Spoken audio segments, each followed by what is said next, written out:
31শে December উপস্থিত হবে ক্ষতিগুলা নিয়ে। এই ক্ষতিগুলার মধ্যে একটা ক্ষতি হলো তাদের কালচার আমাদের উপর জোর করে চাপিয়ে দেওয়া। 2 নম্বর, মেয়েদের শরীরে আটসাট খাটো ছোট পাতলা পোশাক উঠিয়ে দেওয়া। 3 নম্বর, উল্কি আঁকা, শরীরে উল্কি টেটু আঁকা। 4 নম্বর, আতশবাজি ফুটানো, হ্যাপি নিউ ইয়ার 2025কে স্বাগত জানানো হবে এরকম ঠুস ঠাস বাতি ফুটিয়ে। 5 নম্বর, বক্সে জোরে আওয়াজ দিয়ে গান বাজানো হবে। কিছু ছেলে ক্রিকেট খেলবে, পাশে গান বাজবে, খিচুড়ি রান্না করবে, ফজরের আগে খিচুড়ি খায়া তাহাজ্জুদ পরে ঘুমাবে। 6 নম্বর, মদ পান করবে। এটা এইসব অঞ্চলগুলোতে না হলেও ঢাকা শহরের প্রতিটা নামি দামি হোটেলের মধ্যে কর্মকাণ্ড দেদারসে চলবে। 7 নম্বর, জিনাকে হালাল মনে করবে। 8 নম্বর, সম্পদের অপচয়। 9 নম্বর, সময়ের অপচয়। 10 নম্বর, তাদের শিরকি স্লোগান মুসলমান বাচ্চাদের মুখের মধ্যে উঠিয়ে দিবে জোরপূর্বক। এই মৌলিক 10টা ক্ষতির কথা বললাম। এর মধ্যে 1 নম্বর ক্ষতি, তাদের কালচার আমাদের উপর তারা চাপিয়ে দিবে। আমাদের ধর্মের নাম ইসলাম। একটু কমান আওয়াজ, একটু কমান আওয়াজ, কমান একটু কমান। হ্যাঁ, আমাদের ধর্মের নাম ইসলাম। ইসলাম ধর্মের পালনীয় অনেক বিষয় আছে, এগুলোর পরিবর্তে মুসলমান অন্যায় করবে। সূরা আলী ইমরানের 19 নম্বর আয়াতে আল্লাহ বলেন, ইন্নাদ-দীনা ইনদাল্লাহিল ইসলাম, আল্লাহর কাছে একমাত্র দিন হলো ইসলাম। সূরা আলী ইমরানের 85 নম্বর আয়াতে আল্লাহ তাআলা বলেন, ওয়ামান ইয়াবতাগি গায়রাল ইসলামি দীনান ফালাই ইউকবালা মিন, যে ব্যক্তি ইসলাম ছাড়া অন্য কোনো কিছুকে দিন হিসাবে কামনা করবে এটা তার থেকে গ্রহণ করা হবে না। সূরা বাকারার 131 নম্বর আয়াতে আল্লাহ বলেন, ইদ ক্বালা লাহু রাব্বুহু আসলিম, স্মরণ করুন ওই সময়কে যখন ইব্রাহিম নবীকে তার রব বললেন আপনি আত্মসমর্পণ করেন। ইব্রাহিম নবী বললেন, ক্বালা আসলামতু লিরাব্বিল আলামিন, আমি বিশ্বজগতের রব আল্লাহর কাছে আত্মসমর্পণ করলাম। অভিভাবক হিসাবে প্রত্যেকটা অভিভাবকের দায়িত্ব কর্তব্য ইসলাম পালন করা। সূরা বাকারার 132 নম্বর আয়াতে আল্লাহ বলেন, ওয়াওয়াসসা বিহা ইব্রাহিমু বানিহি ওয়া ইয়াকুব ইয়া বানিয়া ইন্নাল্লাহা আসতাফা লাকুমুদ-দীন ফালা তামুতুন্না ইল্লা ওয়া আনতুম মুসলিমুন। ইব্রাহিম নবী, ইয়াকুব নবী তাদের সন্তানদেরকে ওসিয়ত করেছেন, হে প্রিয় সন্তান, আল্লাহ তাআলা তোমাদের জন্য দিন নির্বাচন করেছেন, সাবধান মুসলমান না হয়ে মরবা না। সূরা বাকারার 131 নম্বর আয়াত থেকে শিখলাম অভিভাবক ইসলাম পালন করবে। সূরা বাকারার 132 নম্বর আয়াত থেকে শিখলাম সন্তানকেও ইসলাম পালনের ওসিয়ত করবে। বিপরীত দিকে ইসলামী সভ্যতা আদর্শ এর পরিবর্তে যদি আমরা অন্য কারো সংস্কৃতি, অন্য কারো অশ্লীলতা আর বেহায়াপনা গ্রহণ করি, এই ব্যাপারে রাসূলুল্লাহ সাল্লাল্লাহু আলাইহি সাল্লাম বলেন, আবু দাউদের 4031 নম্বর হাদিস, قال رسول الله صلى الله عليه وسلم من تشبه بقوم فهو منهم। রাসূলুল্লাহ সাল্লাল্লাহু আলাইহি সাল্লাম বলেন, যে ব্যক্তি কোন সম্প্রদায়ের সাথে সাদৃশ্যতা অবলম্বন করে সে তাদেরই অন্তর্ভুক্ত হয়ে গেল, বলি নাউজুবিল্লাহ।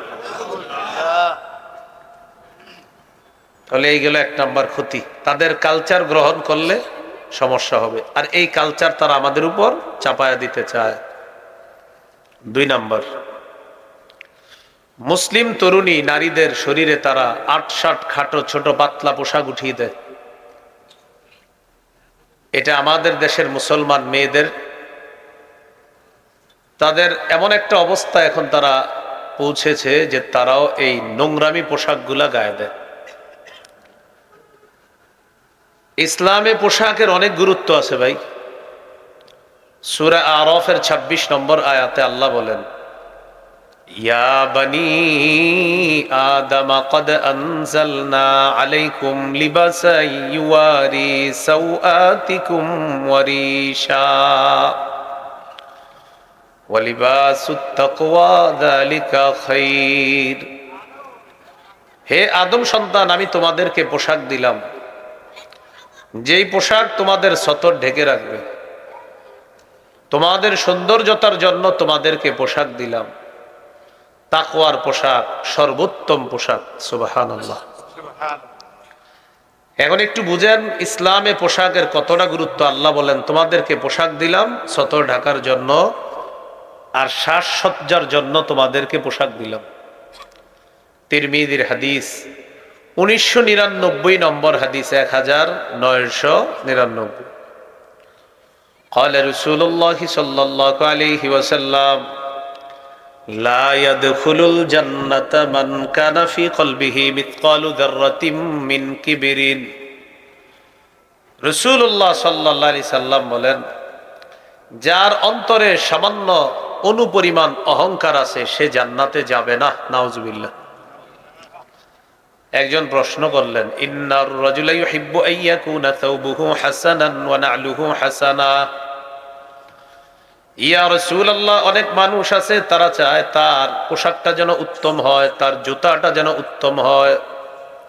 অনেকে চায় তার জামাটা যেন উত্তম হয়, অনেকে চায় তার জুতাটা যেন উত্তম হয়। হুজুর, এটাও কি অহংকার?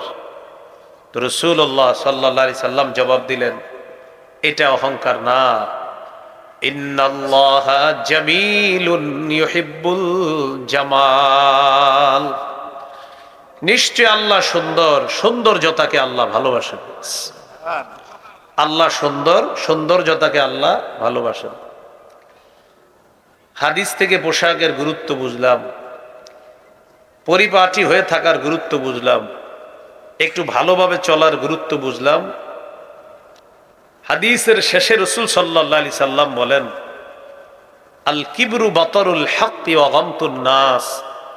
অহংকার হলো সত্যকে অস্বীকার করা, মানুষকে ছোট করে দেখা, এটা হলো অহংকার। তাহলে উত্তম কাপড় পরিধান করা, একটু লন্ড্রি করে ইস্ত্রি করে কাপড় পরা, এটা যদি অহংকারের নিয়ত না হয় এটা অহংকার হবে না, বরং আল্লাহ সুন্দর, এই সৌন্দর্যতা আল্লাহ পছন্দ করেন। এবার আমরা গুরুত্বপূর্ণ একটা অংশ শুনবো, আমার সাথে একটু বলেন। পোশাক 3 প্রকার, ওয়াজিব, মুস্তাহাব, হারাম। বলেন তো 1 নম্বর ওয়াজিব, মুস্তাহাব, হারাম। ওয়াজিব পোশাক হলো যতটুকু পোশাক দিয়ে সতর ঢেকে রাখতে হবে এতটুকু পোশাক আবশ্যক। সতর তো রাখতেই হবে, তো এতটুকু পোশাক আবশ্যক। আবু দাউদের হাদিস 4017 নম্বর হাদিস। হাদিসের বর্ণনাকারী বাহাজ ইবনে হাকিম তার নাম। তিনি হাদিসটি বর্ণনা করেছেন তার পিতার থেকে, আর তার পিতা হাদিসটি বর্ণনা করেছেন তার দাদার থেকে।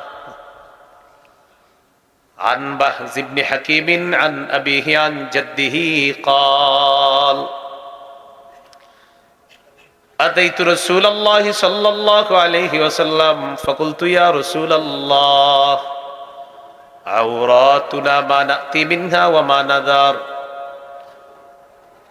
আমি নবীর কাছে গেলাম, গিয়ে বললাম, হুজুর কতটুকু সতর ঢেকে রাখবো আর কতটুকু প্রকাশ করতে পারবো? فقال رسول الله صلى الله عليه وسلم ইহফাজ আওরাতাকা ইল্লা মিন যাওজাতিক, তুমি তোমার স্ত্রী ছাড়া আর সবার সামনে তোমার লজ্জাস্থান ঢেকে রাখতে হবে, তোমার সতর ঢেকে রাখতে হবে। সাহাবী প্রশ্ন করলেন, ইদা কানাল কওমু বা'দুহুম আলা বা'দিন, হুজুর যখন কয়েকজন একসাথে থাকে তখনও কি কেউ কারো সতরের দিকে তাকাতে পারবে না?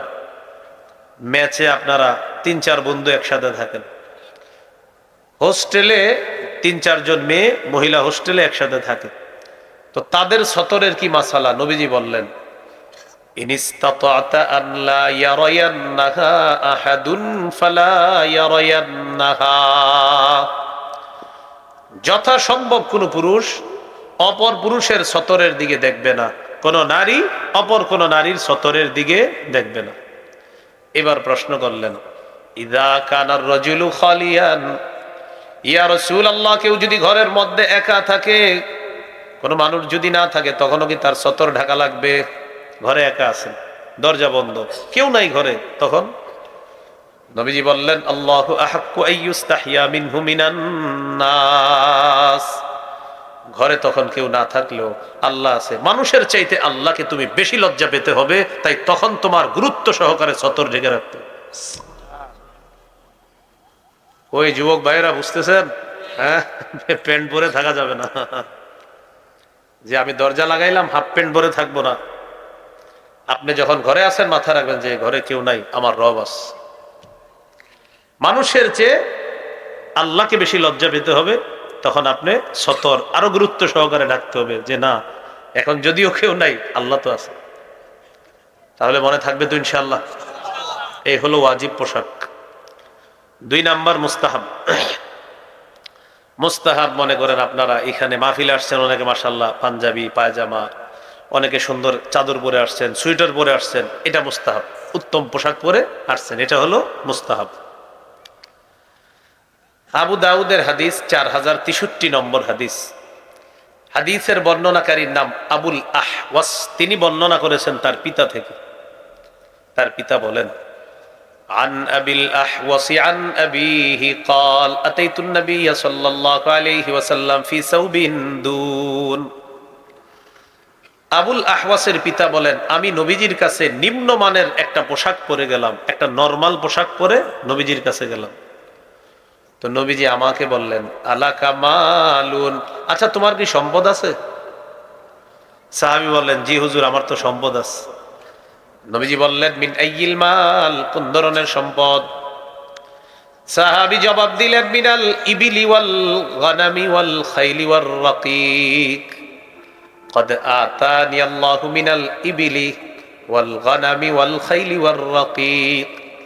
ইয়া রাসূলুল্লাহ, আল্লাহ তাআলা আমাকে উট দিয়েছেন, আল্লাহ আমাকে মেষ দুম্বা দিয়েছেন, আল্লাহ আমাকে ঘোড়া দিয়েছেন, আল্লাহ আমাকে দাস দাসী দিয়েছেন। আলহামদুলিল্লাহ, আমি যথেষ্ট ধনী মানুষ। নবীজি বললেন, তাহলে এই পোশাক পরছো কেন? তুমি ধনী মানুষ, এই পোশাক নরমাল পোশাক কেন শরীরে? শেষে কি বলে দেখেন, ইযা আতাকাল্লাহু মালান ফালইউরা আথারু নি'মাতিল্লাহি আলাইকা ওয়া কারামাতিহি।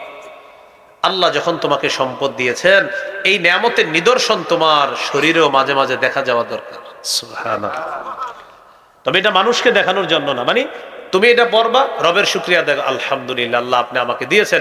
আল্লাহ চান যে তোমার এই নিয়ামতের নিদর্শনটা যেন প্রকাশ পান, এটা স্বয়ং আল্লাহ দেখতে চান। তাহলে কাউরে দেখানোর জন্য না, রবের খুশি। এই জন্য আমি একটা ভালো পোশাক পরলাম, যে আমার রব দেখবে, আমার রবের নেয়ামতের প্রকাশ আমি ঘটাইতেছি, যেন আমার রব তার দেয়া নেয়ামতের নিদর্শনটা আমার রব দেখতে পারে। তো রাসূল সাল্লাল্লাহু আলাইহি সাল্লাম এখানে অন্য হাদিসে আছে যে আল্লাহ পছন্দ করেন বান্দাকে যে নেয়ামত দান করছেন, এই নেয়ামতের নিদর্শনটা দেখতে, এটা আল্লাহ পছন্দ করেন।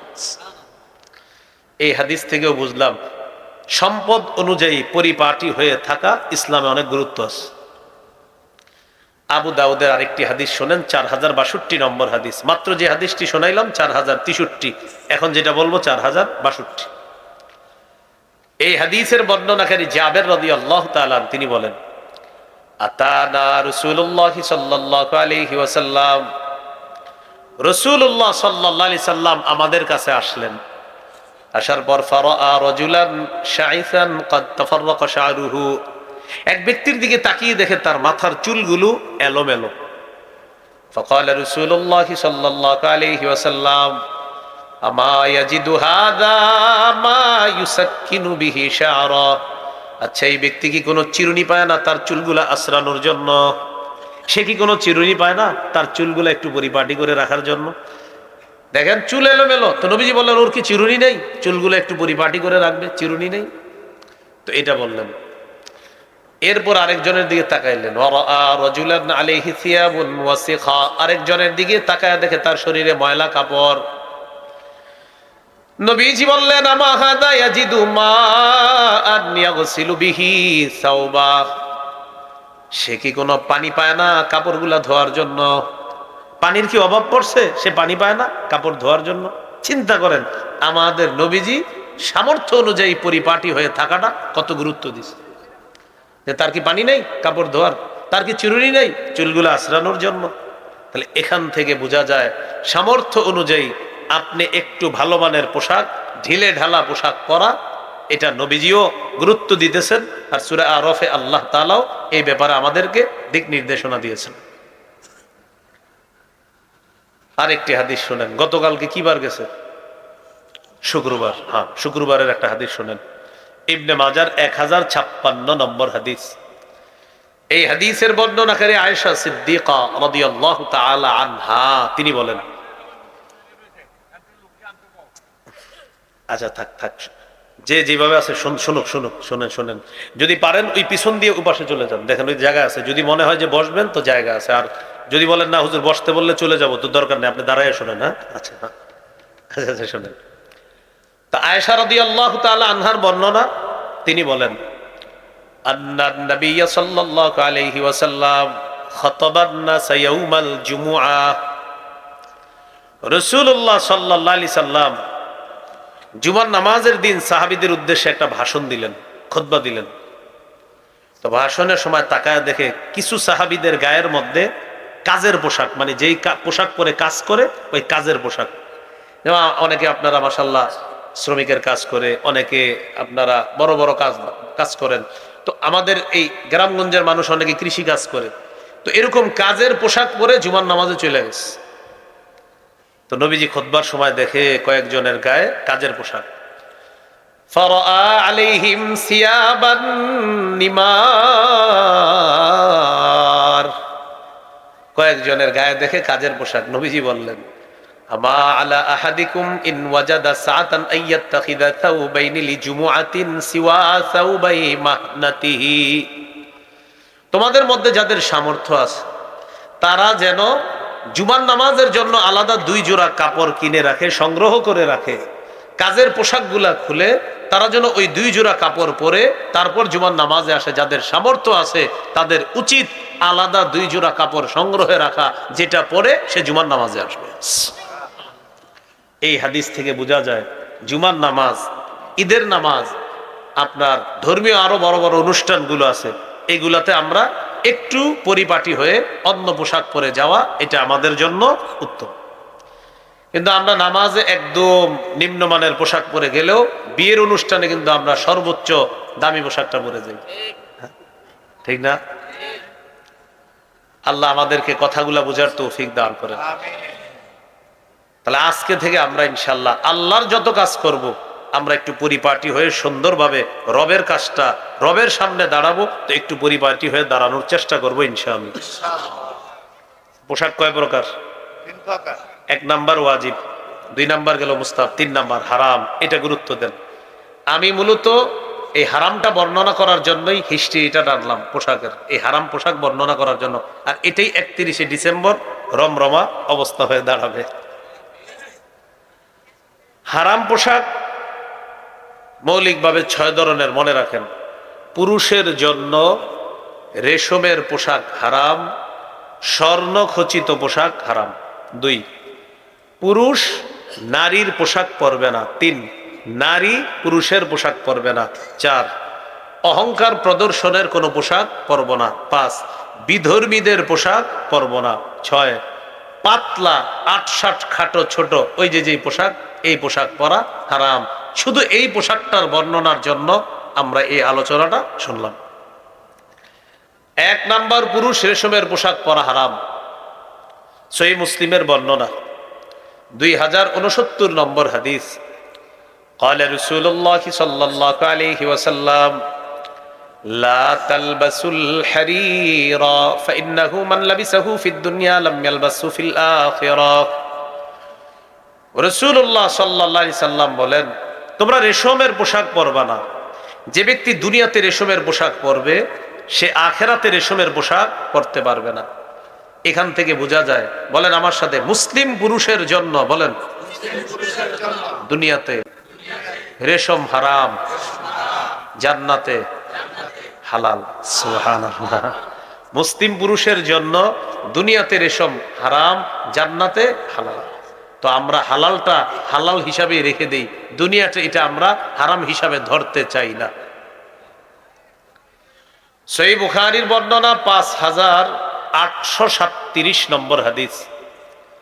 এই হাদিসের বর্ণনাকারী হুযায়ফা রাদিয়াল্লাহু তাআলা তিনি বলেন, নাহানান নবী সাল্লাল্লাহু আলাইহি ওয়াসাল্লাম আন নাশরাবা ফি আনিয়াতিদ যাহাবি ওয়াল ফিদ্দাতি ওয়া আন নাকুলা ফিহা ওয়া আন লুবসিল হারিরি ওয়াদ দীবাজ ওয়া আন নাজলিসা আলাইহি। নবীজি আমাদেরকে নিষেধ করেছেন স্বর্ণ রূপার পাত্রে পানাহার করতে নিষেধ করেছেন, পাতলা মোটা রেশম পরতে নিষেধ করেছেন। পাতলাটাও পরতে পারবো না, মোটাটাও পরতে পারবো না। ওয়া আন্নাজলিসা আলাইহি, রেশমের উপর বসতেও নিষেধ করেছেন।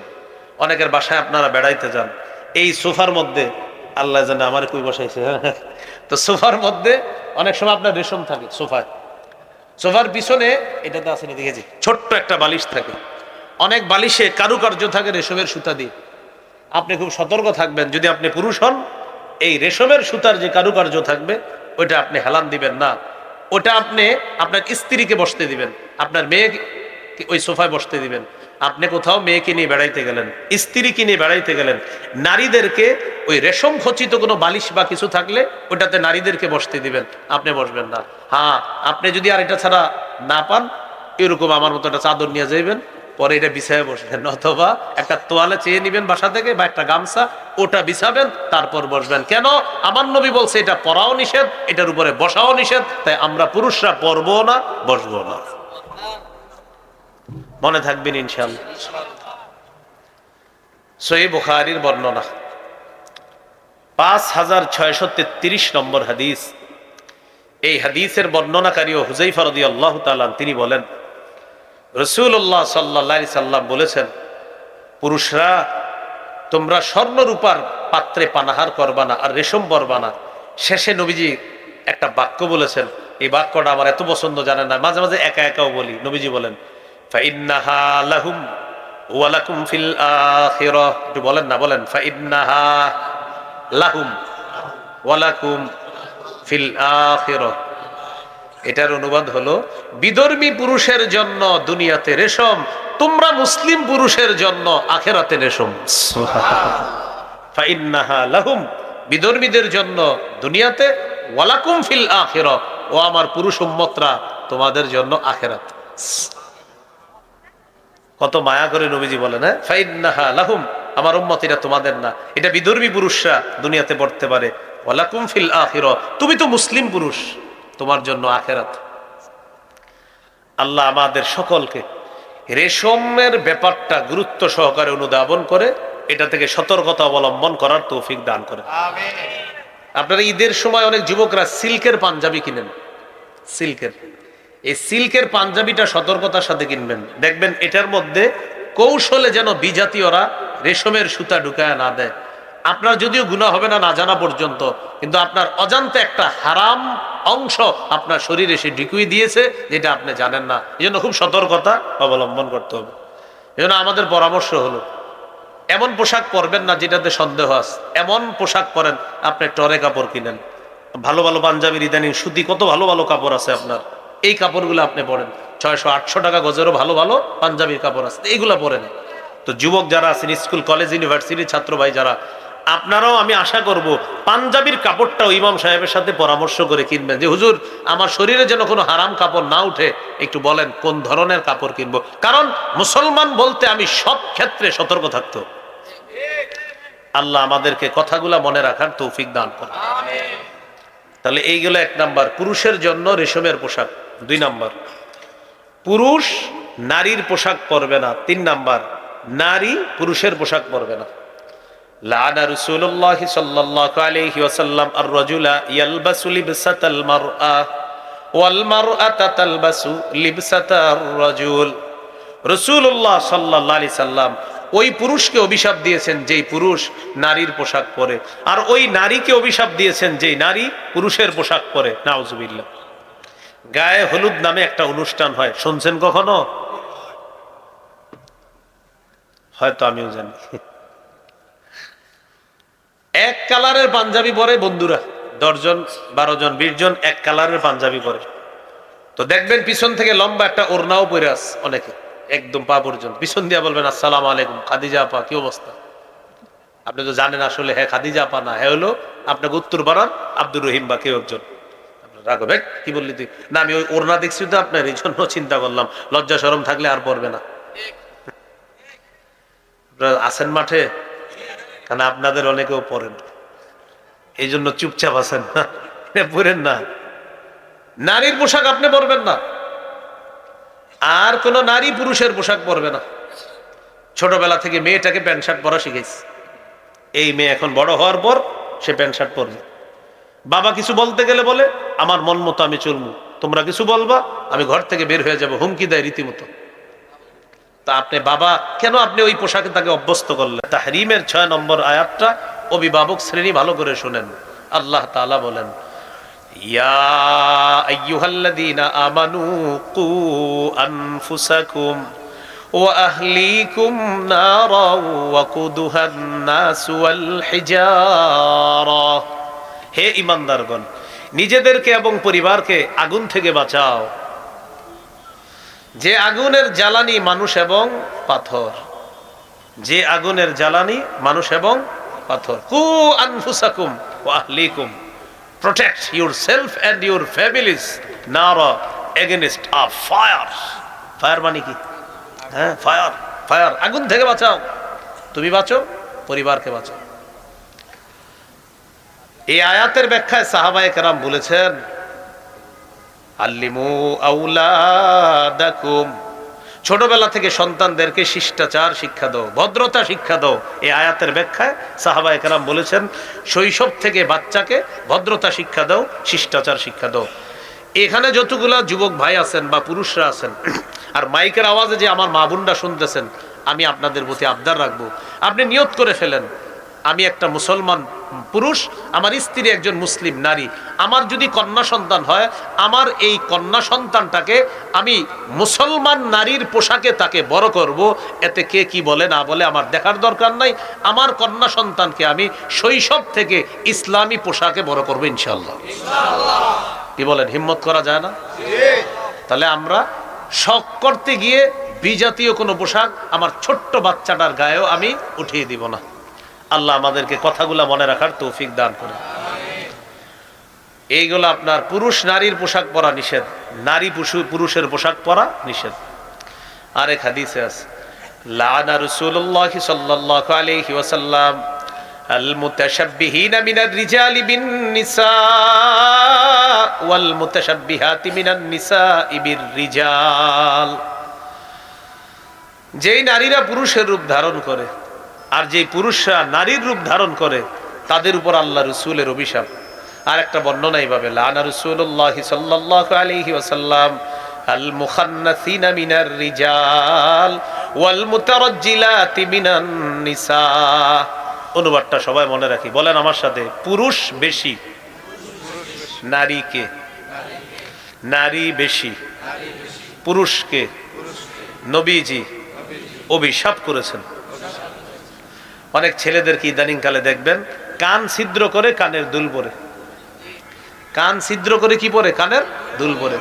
তারে পায়ে ধরে বলবেন, ভাই এটা করো না, নবী তোমারে অভিশাপ দিচ্ছে, তুমি এটা কি করতেছো? রাসূল তোমার উপরে অভিশাপ দিতেছে, এটা খুলে ফেলো।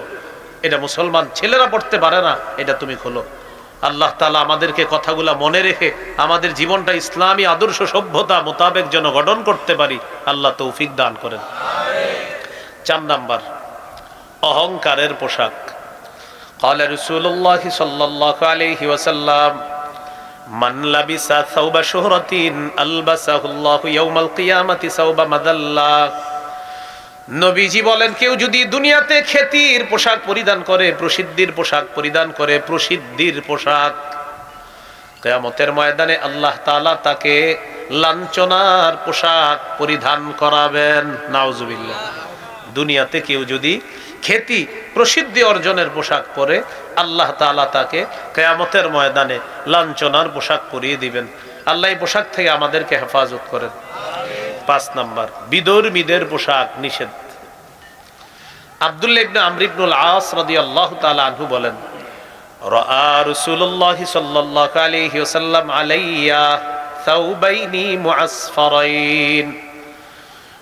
রাসূলুল্লাহ সাল্লাল্লাহু আলাইহি ওয়াসাল্লাম আমার শরীরে 2 জোড়া রঙিন পোশাক দেখছে, এমন কালার, যে কালারগুলো আল্লাহ নবীর পছন্দ না।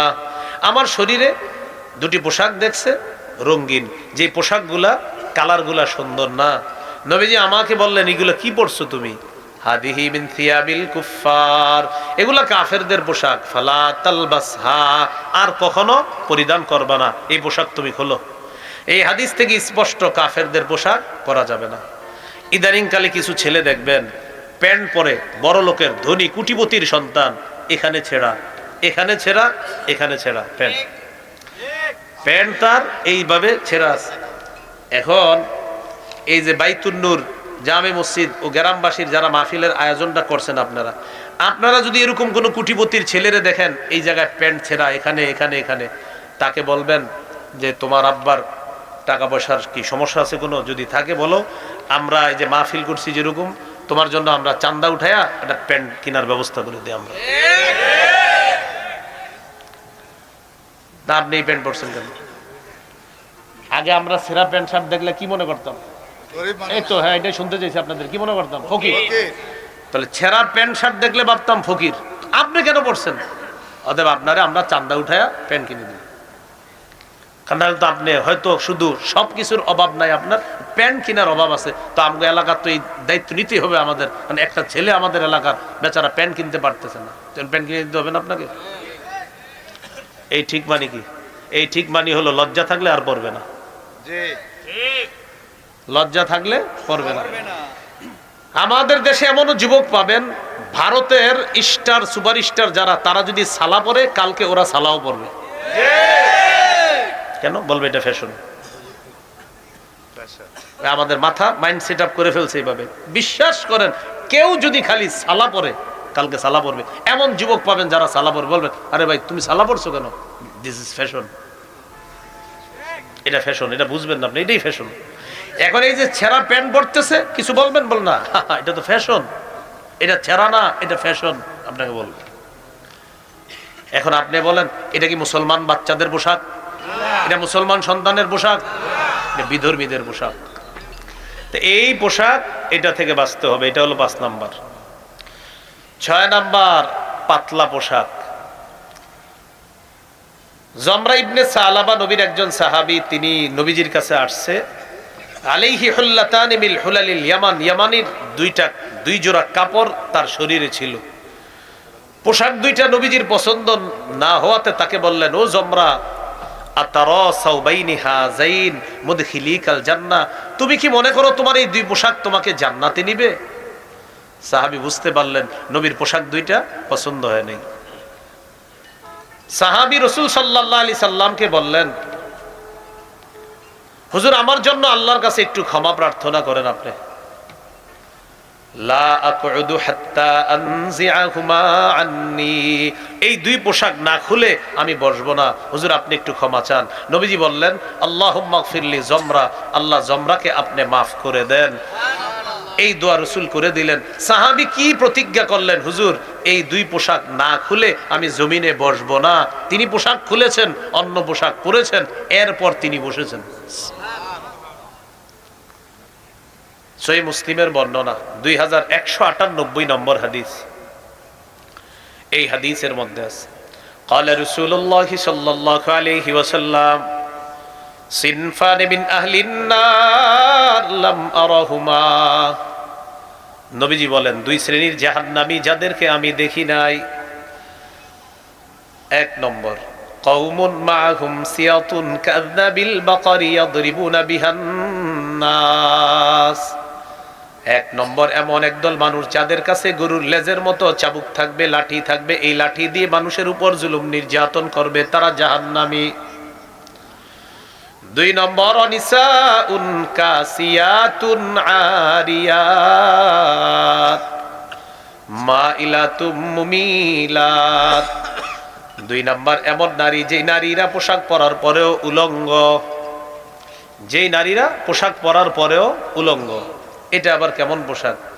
মাইলাতুন মুমিলাত, যেই পোশাকে সে অন্যের প্রতি আকৃষ্ট হয় আর অন্যকে সে নিজের প্রতি আকৃষ্ট করে।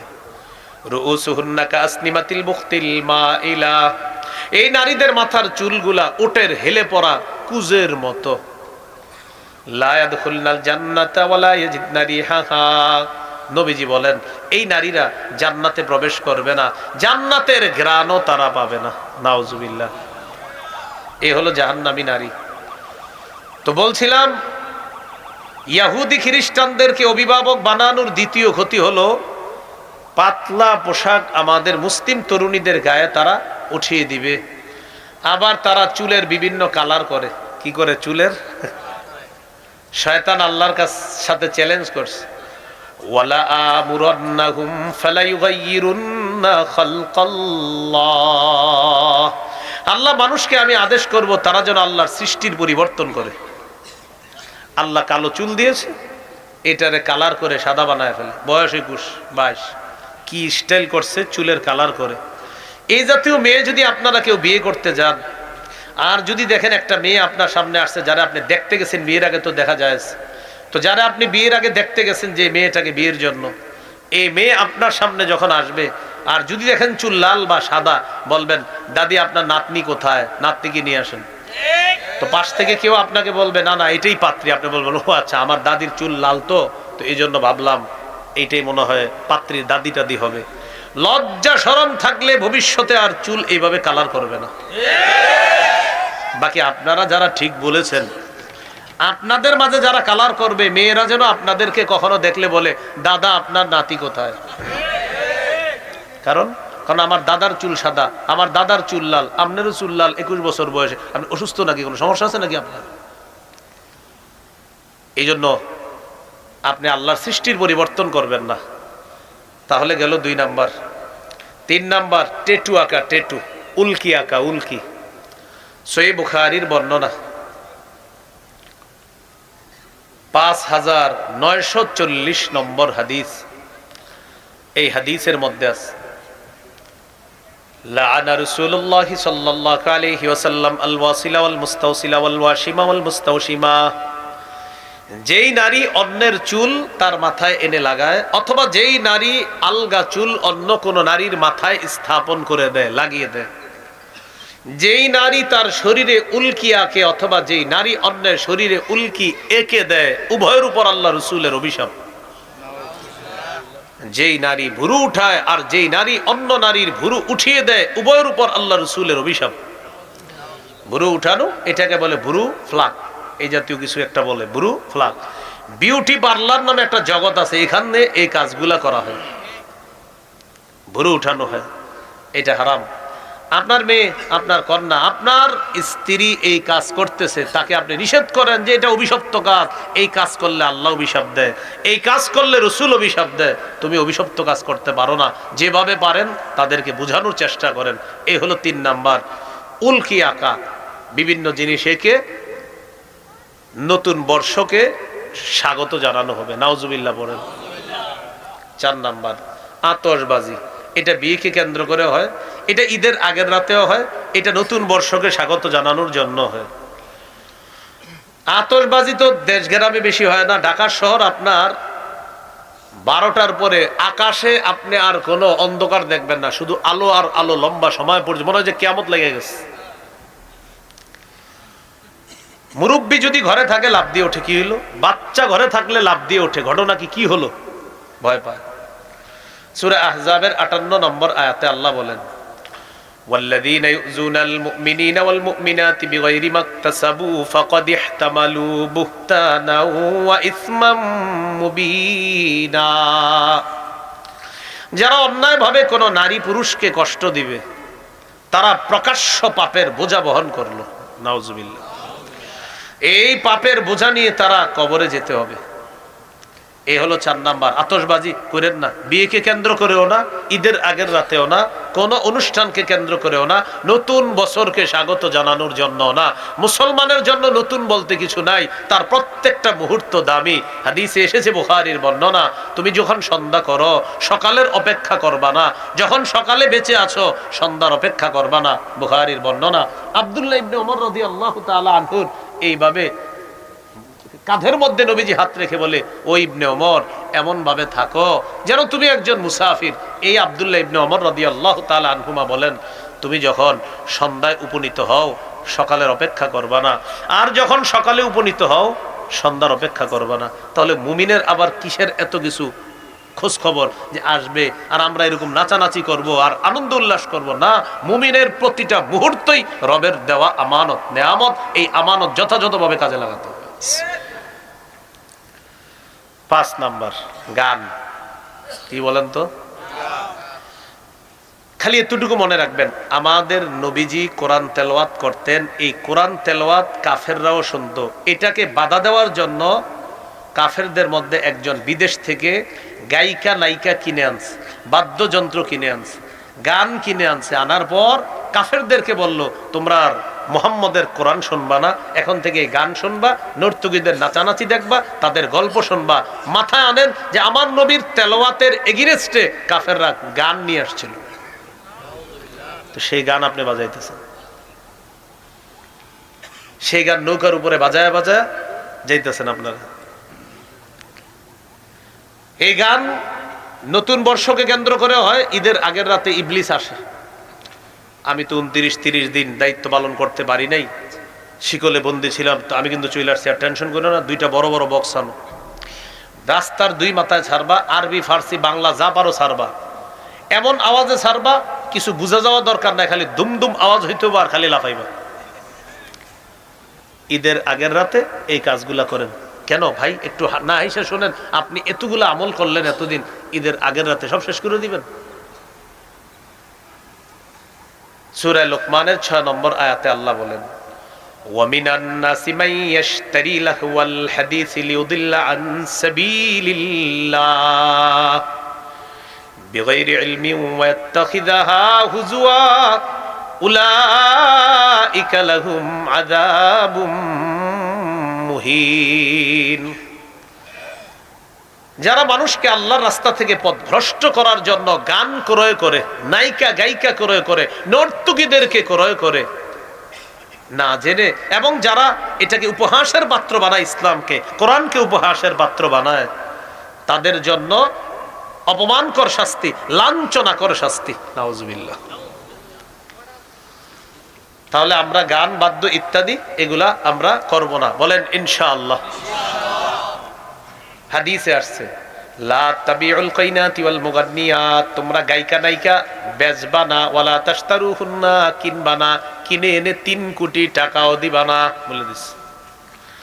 ওয়া সামানুহুন্না হারাম, গানের উপার্জিত সম্পদ এটা হারাম।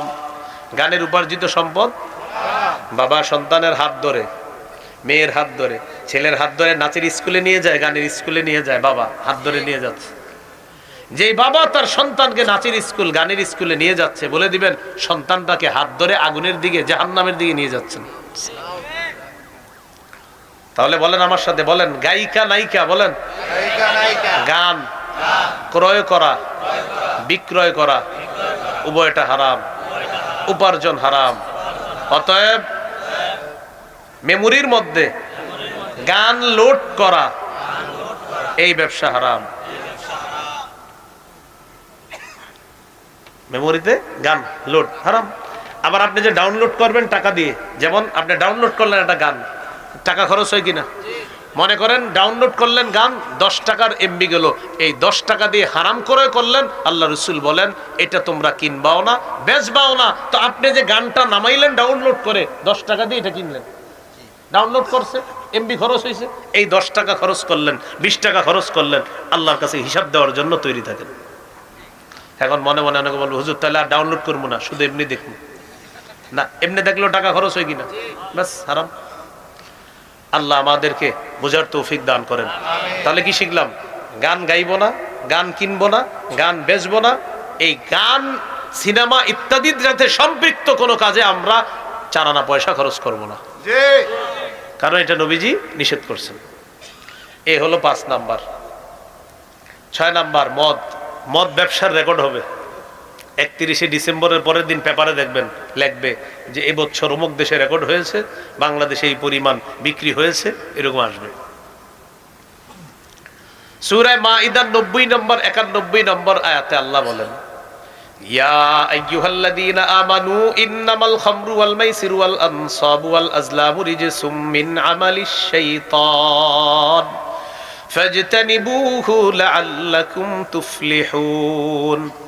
আল্লাহ তাআলা বলেন, হে ঈমানদারগণ, নিশ্চয়ই মদ, বলেন মদ, জুয়া, মূর্তি, ভাগ্য নির্ণয়ক, সর, সাপ, টিয়া পাখি, ময়না পাখি, হাতের রেখা নাপাক। হাত দেখে বলে কি একটু সমস্যা আছে, 3004 টাকা লাগবে।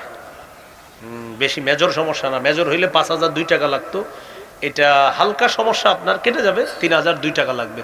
রসুল সাল্লাল্লাহু আলাইহি ওয়াসাল্লাম মানে এরকম বলে কিনা আমি শিওর না, বাকি এই জাতীয় উদ্ভট একটা অ্যামাউন্ট বলবে আপনাকে, যাতে মনে করেন না রে হইতেও পারে।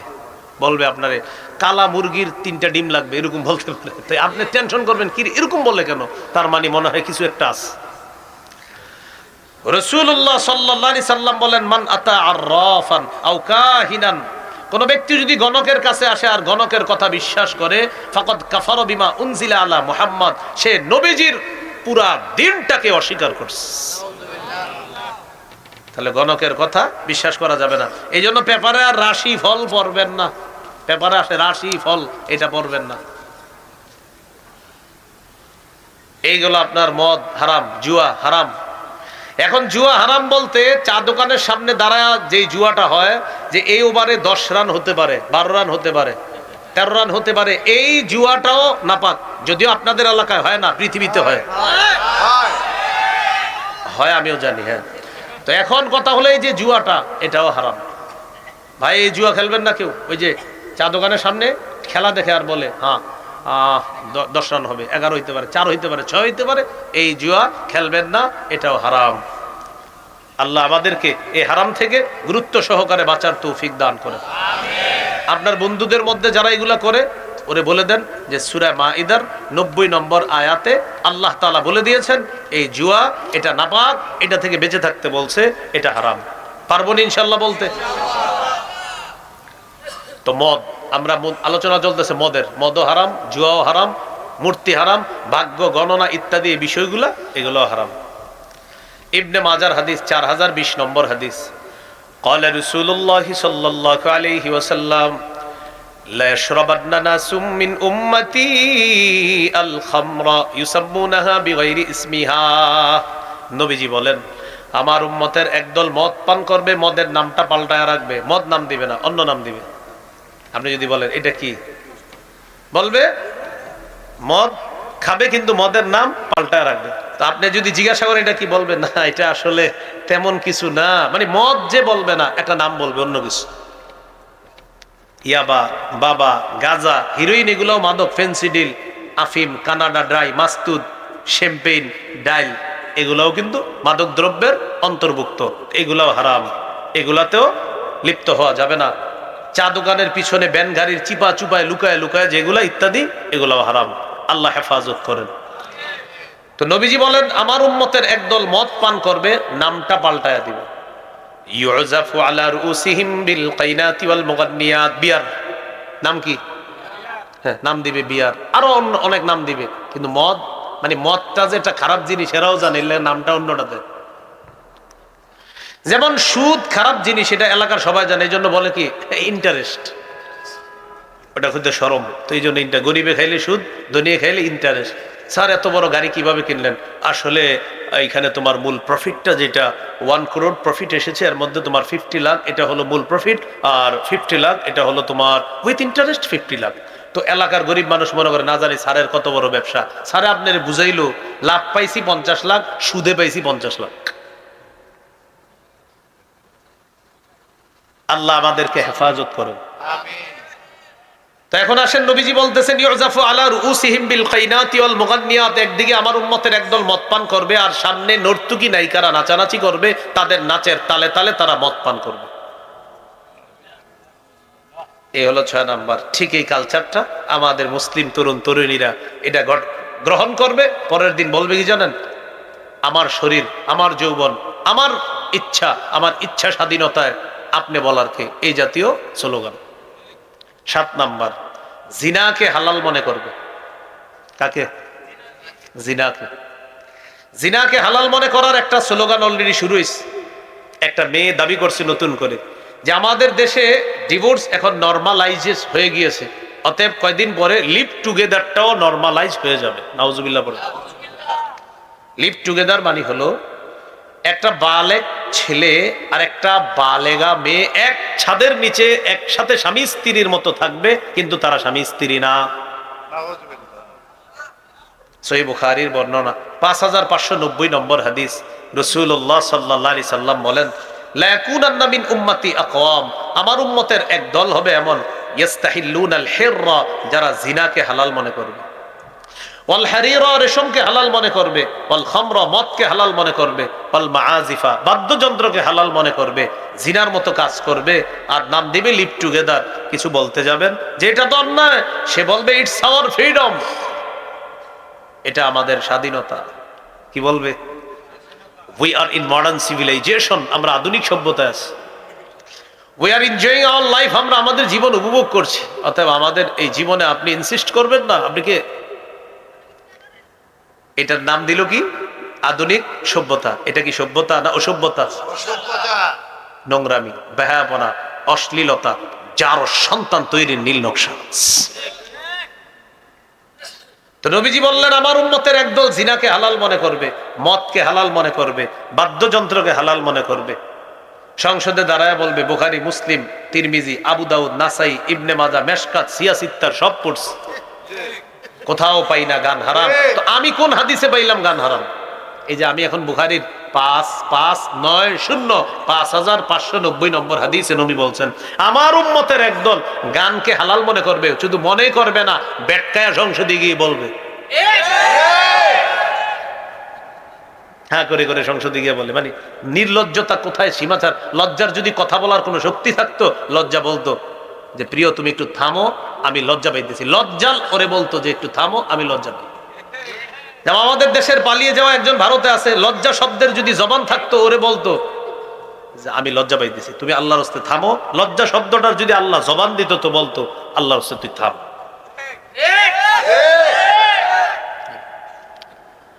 তাহলে জিনা, রেশমের পোশাক, মদ, আর হলো আপনার বাদ্যযন্ত্র, আমার উম্মতের একদল এগুলো হালাল মনে করবে। এখন আপনি বলেন করবে না? অলরেডি করতেছে মানুষ।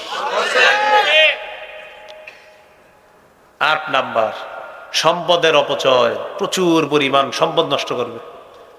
সূরা আরাফের 31 নম্বর আয়াতে আল্লাহ তাআলা বলেন লা তুসরিফু ইন্নাহু লা ইউহিব্বুল মুসরিফিন। এর মধ্যে আবার 7 নম্বরটা একটু শুনেন, জিনা। মেয়েরে কোচিং সেন্টারে পুরো বছর মা নিয়ে গেছে, কখনো বাবা নিয়ে গেছে, কখনো ভাই নিয়ে গেছে। বছরে একদিন মেয়েরে ছেড়ে দেয়, থাক একটা দিন একটু আনন্দ করুক, ছেড়ে দেয়। কি ঘটনা ঘটে? মা বাবার কোনো খোঁজও নাই। তিরমিজির হাদিস 2162 নম্বর হাদিস, মন দিয়ে শুনেন। নবীজি বলেন আলা লা ইয়াখলুওয়ান্না রাজুলুন বিইমরাআ ইল্লা কানা সালিসাহুমা শায়তান। শোনো, কোন নারী আর পুরুষ যখন একান্তে কোথাও একসাথে হয়, তাদের তৃতীয় জন থাকে শয়তান। তাহলে 7 নাম্বার গেল জিনা, 8 নাম্বার সম্পদের অপচয়, 9 সময়ের অপচয়। বলেন কিসের অপচয়? জীবনে 5টা জিনিস মূল্যায়ন করবেন, বলেন একসাথে বলি আমরা। জীবন, যৌবন, স্বাস্থ্য, সময়, সচ্ছলতা। এই কথাটা কালাইর কান্দি বলে গিয়েছিলাম। জীবন, যৌবন, স্বাস্থ্য, সময়, সচ্ছলতা। এই পাঁচটা জিনিস জীবনে খুব মূল্যায়ন করতে হবে, তাহলে দুনিয়াটাও সফল হবে, আখেরাতটাও খুব সুন্দর হবে। মনে থাকবে নি? নবীজিও হাদিসে বলছে। 10 নাম্বার সর্বশেষ কথা, মুশরিকদের স্লোগান মুসলমান বাচ্চাদের মুখে উঠিয়ে দেওয়া। হ্যাপি নিউ ইয়ারকে কেন্দ্র করেও আছে এটা, পহেলা বৈশাখ আছে একটা, ওইটাকে কেন্দ্র করেও। রমনার বটমলে গিয়ে মানুষ দাঁড়ায় থাকে, একসাথে তারা স্লোগান দিয়ে বলে, মুছে যাক গ্লানি, গুছে যাক ঝরা, অগ্নি স্নানে শুচি হোক ধরা। নাউজুবিল্লাহ 3 বার বলেন। আবার পড়েন, আবার পড়েন, বলেন আমার সাথে এই স্লোগান, অগ্নি পূজকদের স্লোগান। বলেন এই স্লোগান তাদের স্লোগান, যারা আগুনের পূজা করে, মুশরিকদের স্লোগান আমরা আমাদের মুখে আনতে পারি না, আমাদের সন্তানের মুখে আনতে দিব না, ইনশাআল্লাহ। মনে থাকবে নি? তাহলে ওই যে এই স্লোগান, শিরকি স্লোগান, আপনি তো বুঝতেও পারবেন না। মুছে যাক গ্লানি, কথা তো সুন্দর, গুছে যাক ঝরা, অগ্নি স্নানে শুচি হোক ধরা, এগুলো আগুনের পূজা যারা করে ওদের কাজে। তো এই স্লোগান আমাদের মুখে আনা যাবে না। শিরিক, এগুলা শিরকি স্লোগান, আমল নামা কিন্তু নষ্ট হয়ে যাবে। সূরা জুমারের 65 নম্বর আয়াতে নবীজির আল্লাহ বলছেন, লাইনা শারাকতা, নবী আপনি যদি শিরিক করেন, লাহবাতান্না আমালুকা, অবশ্যই অবশ্যই আপনার আমলও বরবাদ হয়ে যাবে। আল্লাহ তাআলা আমাদের সকলকে সূরা মাইদার 51 এবং 57 নম্বর এই 2 আয়াত থেকে যে বিষয়টা শিখলাম, অভিভাবক বানানো যাবে না। ইহুদি খ্রিস্টানদেরকে বানাইলে তারা তাদের অসভ্যতা, নোংরামি আমাদের উপর চাপিয়ে দিবে। কিন্তু আমরা যদিও ওয়াজ নসিহত শুনতেছি, আমরা আদৌ বাস্তবিক অর্থে তাদেরকে এখনো অভিভাবক অবস্থা থেকে আমরা সরাইতে পারি নাই। কেমন যেন খাতা কলমে না হলেও অঘোষিতভাবে তাদেরকে অভিভাবক মানতেছি বারবার। তাই বৃষ্টি থেকে বাঁচার জন্য বারবার আমরা ঝর্ণার নিচে এসে দাঁড়াই, যেন শরীরটা না ভিজে। বৃষ্টি থেকে বাঁচার জন্য ঝর্ণার নিচে দাঁড়াই কেন? কি না ভিজে? কি ঝর্ণায় শরীর ভিজবে না? তো আমাদের অভিভাবক আল্লাহ। বলেন আমাদের অভিভাবক সূরা বাকারা 257 নম্বর আয়াত, 3 পারা 2 নম্বর পৃষ্ঠার শুরুতে আছে, আল্লাহু ওয়ালিয়ুল্লাযীনা আমানু, যারা ঈমানদার তাদের অভিভাবক আল্লাহ। আজকে থেকে মনে প্রাণে আমার রবই আমার অভিভাবক, আমার রবকে অভিভাবক মেনে, ইসলামকে রবের দেওয়া ধর্ম মেনে, মুসলমান হিসাবে আমার রবের মনোনীত ধর্মের সভ্য আদর্শ, সভ্যতা আর আদর্শ কালচার আমরা গ্রহণ করে দুনিয়া থেকে যেন বিদায় নিতে পারি। আল্লাহ তৌফিক দান করেন, আমিন। সুবহানাল্লাহি ওয়া বিহামদিহি, সুবহানাকাল্লাহুম্মা ওয়া বিহামদিক, আশহাদু আল্লা ইলাহা ইল্লা আনতা আস্তাগফিরুকা ওয়া আতুবু ইলাইক। ইজতেমায় যাবেন ইনশাআল্লাহ, উলামায়ে কেরামের তত্ত্বাবধানে যাবেন। তারা মনে হয় চাইতেছিল ইজতেমার ব্যাপারে কোনো আলোচনা। আরিফ বিন হাবিব লিখবেন, লিখে পাশ দিয়ে লিখবেন তাবলীগ আরিফ বিন হাবিব, পুরা লম্বা আলোচনা পাবেন। এটা তো আলাদা এক আলোচনার বিষয়। আবার কোথাও ওয়াজ থাকলে দিয়ে দিবেন, হুজুর দাওয়াত তো তাবলীগ নিয়ে একটা বয়ান করে দেন, তখন আবার ওই ব্যাপারে আমি যেই ব্যাপার ধর্ম ওইটাতেই রাখবেন আমার, হ্যাঁ, বাইরে কিছু দিবেন না। আবার যেটা অন্যদিন হাত মনে করেন দাওয়াত তাবলীগ, একদিনই দিবেন দাওয়াত তাবলীগ পুরাটা, তো তাহলে পুরাটা বুঝবেন, একটু শুনলে বুঝবেন না, কারণ ওখানে লম্বা আলোচনা আছে, তো লম্বা আলোচনার বিষয় আছে। তো যাই হোক, এটুকু মনে রাখবেন, আমরা সবার জন্য দোয়া করব। বুখারী 57 নম্বর হাদিস, প্রত্যেকটা মুসলমানের কল্যাণ কামনা করব আমরা। এই হিসাবে আমাদের এই বর্তমান পৃথিবীতে যে সমস্যাটা চলছে, আমরা দোয়া করব আল্লাহ যেন দুই দলকে উলামায়ে কেরামের তত্ত্বাবধানে এক হওয়ার তৌফিক দান করেন, আমিন। এক দল তো অলরেডি আলেমদের সাথে আছে মাশাআল্লাহ, আরেক দল যারা বুঝতেছে না ভাইয়ারা, সেই ভাইদেরকে যেন আল্লাহ বুঝদান করে উলামায়ে কেরামদের কাতারে তাদেরকে আল্লাহ নিয়ে আসেন। আমরা দোয়া করব ইনশাআল্লাহ, আমিন। আমি সর্বশেষ আপনাদেরকে বলি, বুঝে আসুক না আসুক, উলামায়ে কেরামের কথাগুলো মেনে নেন, এটার মধ্যেই সফলতা, এটা আপনার সৌভাগ্যের লক্ষণ। আপনার বুঝে আসুক না আসুক। আজকে আমি আপনাদের সামনে বয়ান করলাম, এখানে উলামায়ে কেরাম আছে মঞ্চে, ইমাম সাহেব আছে, আশেপাশের মাদ্রাসা আছে, দাওরা হাদিস মাদ্রাসাও আছে, ঢাকারগাঁও মাদ্রাসার উলামায়ে কেরাম আছে। তারা যদি আমারে বলে যে আপনি যে গতকালকে বয়ান করে গেছেন, এই বয়ানে 4টা ভুল আছে, আমার ভুলটা ধরাই দিতে বলেন, আমি পরের কোনো মাহফিলে এসে বলে দিব, ভাই আমার ভুল হয়েছে, এই জায়গায় ভুল হয়েছে, এই ভুলগুলো আমি শুধরে নিচ্ছি, আপনারা শুধরে নিন। আমার ভুল হবে না কেন? ভুল হতেই পারে। ভুল করা, এরপর আবার ক্ষমা চেয়ে নেওয়া, ভুল স্বীকার করে নেওয়া, এটা হলো সফলতার লক্ষণের দিক। আলহামদুলিল্লাহ রাব্বিল আলামিন, ওয়াল আকিবাতু লিল মুত্তাকিন, ওয়াসসালাতু ওয়াসসালামু আলা সাইয়্যিদিল আমবিয়া ওয়াল মুরসালিন ওয়া আলা আলিহি ওয়া আসহাবিহি আজমাইন। রব্বানা যালামনা আনফুসানা ওয়া ইল্লাম তাগফির লানা ওয়া তারহামনা লানাকুনান্না মিনাল খাসিরিন। রব্বিরহামহুমা কামা রাব্বায়ানি সগীরা। আল্লাহ আমাদেরকে মাফ করে দেন। আল্লাহ উত্তর সেন্দি বাইতুন নূর জামে মসজিদ ও গ্রামবাসীর মাহফিলকে আপনি কবুল করে নেন। আল্লাহ, আজকে আমরা গুরুত্ব সহকারে 10টি কথা জানলাম যে অসভ্যতা নোংরামিগুলা ইহুদি খ্রিস্টানরা আমাদের উপর চাপিয়ে দেয়। এর মধ্যে একটা ছিল পোশাকের আলোচনা। আল্লাহ, এখানে আমরা ওয়াজিব পোশাক, মুস্তাহাব পোশাক, হারাম পোশাকের বিষয়ে জানলাম। মাওলা, আমরা সবাই যেন হারাম পোশাক থেকে নারী পুরুষ সবাই বেঁচে থাকতে পারি। আল্লাহ তৌফিক দান করেন। আল্লাহ, আমাদেরকে আপনি মাফ করে দেন। ঈমান ইসলামের উপর অটল থাকার তৌফিক দান করেন। আল্লাহ, এই এলাকার ছোট বড় নারী পুরুষ যারা কবরে আছে তাদের কবরগুলা জান্নাতের বাগান বানায় দেন। আল্লাহ, যাদের সামনে বসলাম, যারা আমার সামনে বসছে, সবার সাথে আবার জান্নাতে দেখা করায়া দিয়েন। আল্লাহ, আজকে সকাল 5টার দিকে আমাদের বাংলাদেশের অন্যতম সাংস্কৃতিক সংগঠন কলরব, এই সংগঠনের একজন শিল্পী, সঙ্গীত শিল্পী, ইসলামী সঙ্গীত শিল্পী, তার নাম আহনাফ খালিদ, কম বয়সী ছেলেটা আল্লাহ বাইক অ্যাক্সিডেন্টে মারাত্মকভাবে আহত হয়ে ডাক্তাররা বলেছে যে জ্ঞান ফিরতে প্রায় 3 দিন লেগে যেতে পারে। আল্লাহ, তার মানে খুব ক্রিটিক্যাল অবস্থা আছে। মাওলা, আল্লাহ মেহেরবানি করে তাকে আপনি খুব দ্রুত সুস্থতা নসিব ফরমান।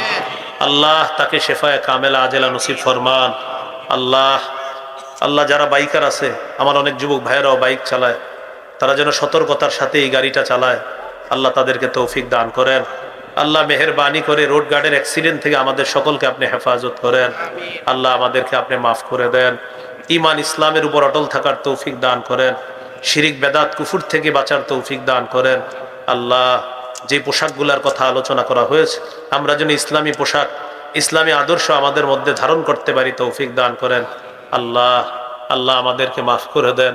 আল্লাহ, আমাদেরকে মাফ করে দেন। আল্লাহ, আমাদেরকে আবার জান্নাতে দেখা করায়া দিয়েন। আল্লাহ, আবার জান্নাতে দেখা করায়া দিয়েন। আল্লাহ,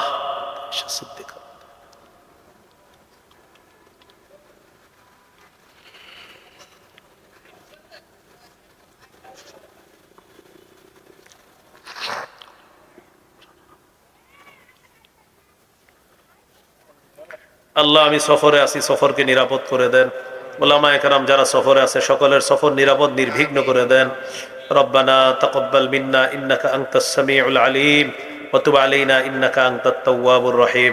সাল্লাল্লাহু তাআলা আলা খায়রি খালকিহি মুহাম্মদ ওয়া আলা আলিহি ওয়া আসহাবিহি আজমাইন।